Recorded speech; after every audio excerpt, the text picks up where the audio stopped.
थुंग थुंग एक नंबर का नशेड़ी और जुआरी था। सुबह आंख खुलते ही उसे दारू चाहिए होती और दिन भर वह जुआरियों के साथ ताश पीटता रहता। इधर घर में बीवी बच्चा भूख से रोते रहते, पर थुंग थुंग को अपने परिवार से ज्यादा अपने नशे से मोहब्बत थी। लेकिन एक दिन जुए की लत ने थुंग थुंग को पूरी तरह बर्बाद कर दिया था। वह अपना सब कुछ हार गया था। जब देने को एक फूटी कौड़ी नहीं बची तो जुआरियों ने उसे कुत्तों की तरह पीटा। जैसे तैसे थुंग थुंग वहां से जान बचाकर भाग आया, लेकिन नशे में धुत थुंग थुंग को रास्ता नहीं दिखा और अनजाने में वह एक सुनसान श्मशान में चला आया। तभी उसकी नजर जमीन पर पड़ी एक दारू की बोतल पर गई। बोतल देखते ही थुंग थुंग अपना सारा दर्द भूल गया और जल्दी से उसने बोतल का ढक्कन खोल दिया। ढक्कन खुलते ही बोतल से काला धुआं निकला और एक शैतान बाहर आया और फटी हुई आवाज में बोला, मैं सदियों से कैद था, तूने मुझे आजाद किया है। मांग, तेरी कोई एक आखिरी इच्छा पूरी करूंगा। तू चाहे तो मैं तुझे सोने का महल दे दूं। थुंग थुंग ने जोर से डकार ली और बोला, अबे महल का क्या करूंगा, झाड़ू लगाने में थक जाऊंगा। एक काम कर, मुझे कभी खत्म न होने वाली दारू की बोतल दे दे और एक ऐसी ताश की गड्डी दे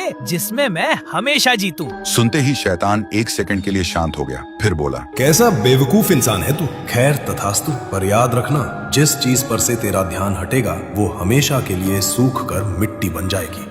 लेकिन थुंग थुंग ने उसकी शर्त पर ध्यान ही नहीं दिया। वह बोतल और ताश लेकर सीधा वापस अड्डे पर चला गया। उधर उसकी बीवी और बच्चा भूख से तड़प रहे थे और इधर थुंग थुंग बस दारू पीता रहा और जुआरियों से लाखों रुपए जीतता रहा। 7 दिन बीत चुके थे, लेकिन थुंग थुंग घर ही नहीं गया। बीच में गांव के एक आदमी ने आकर बताया भी, थुंग थुंग, तेरी बीवी बीमार है और बच्चा भूख से रो रहा है, घर जा।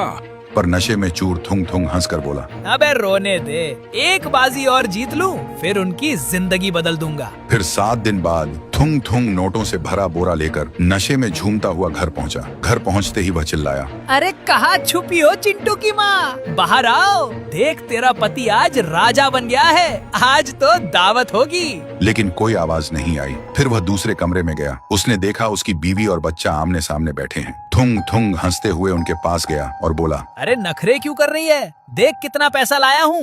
लेकिन जैसे ही उसने अपनी बीवी के कंधे पर हाथ रखा, उसकी बीवी का सिर धड़ से अलग होकर जमीन पर गिर गया। ये देखते ही थुंग थुंग का नशा एक सेकंड में उतर गया। फिर उसने घबराकर अपने बच्चे को छुआ, लेकिन बच्चे का पूरा शरीर सूखी हुई मिट्टी की तरह भुरभुराकर हवा में उड़ गया। तभी वहां वह शैतान आया और एक डरावनी हंसी के साथ बोला, मैंने कहा था ना थुंग थुंग, जिस चीज से तेरा ध्यान हटेगा वो मिट्टी बन जाएगी। तूने 7 दिन अपने परिवार को मुड़कर नहीं देखा। भूख और प्यास से वो कब के सूख कर पत्थर बन चुके थे। सुनते ही थुंग थुंग पागल हो गया। तो दोस्तों, जो इंसान आदत और नशे से मजबूर होकर अपनों को भूल जाता है, वक्त आने पर जिंदगी उसे इतना अकेला कर देती है कि उसके पास उन पैसों के अलावा रोने के लिए कोई अपना नहीं बचता।